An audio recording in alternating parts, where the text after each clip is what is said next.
mình ngồi vinh hiển cao quý trên trời, nơi hàng bếp lên eo hẹn rằng cuối trăng dường em Chúa ra đời vì yêu nhân loại làm tha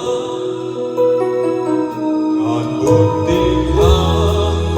dung thương Giêsu hãy đi ra để cứu nhân loại soi nơi tối thẳm ngàn xa xa thời hoang thương bằng tình yêu em thực hành xua tan đi bao niềm đau. Đêm nay Noel mừng đêm thánh Chúa sinh ra đời, xuân đời giao đường bằng tin lần lần buồn ngồi. Tâm tôi bây giờ thuộc xin Chúa yêu thương mãi mãi, tôi đã cố gắng ngày đêm Chúa Giêsu vì tình yêu đến cứu chuộc em tôi ra khỏi lạc lõng.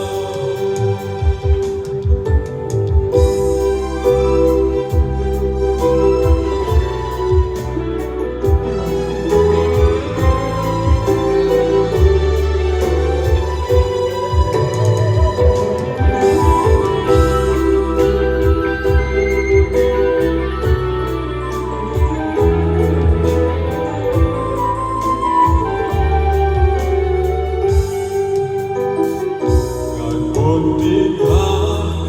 dung thương Giêsu hãy đi ra để cứu nhân loại soi nơi tối thẳm ngàn xa xa thời hoang thương bằng tình yêu em thực hành xua tan đi bao niềm đau. Đêm nay Noel mừng đêm thánh Chúa sinh ra đời, giờ đây giao đường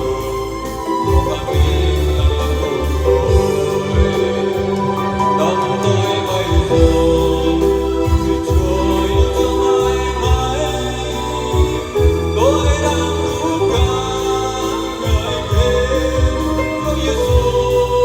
vì tình yêu đến cứu chuộc em tôi ra khỏi lạc lõng.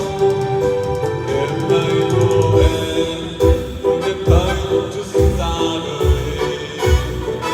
Chúa đời giao đường cùng vang tin lần lần buồn ngồi. Tâm tôi bây giờ được xin Chúa yêu thương mãi mãi, tôi đang cố gắng ngày đêm Chúa Giêsu vì tình yêu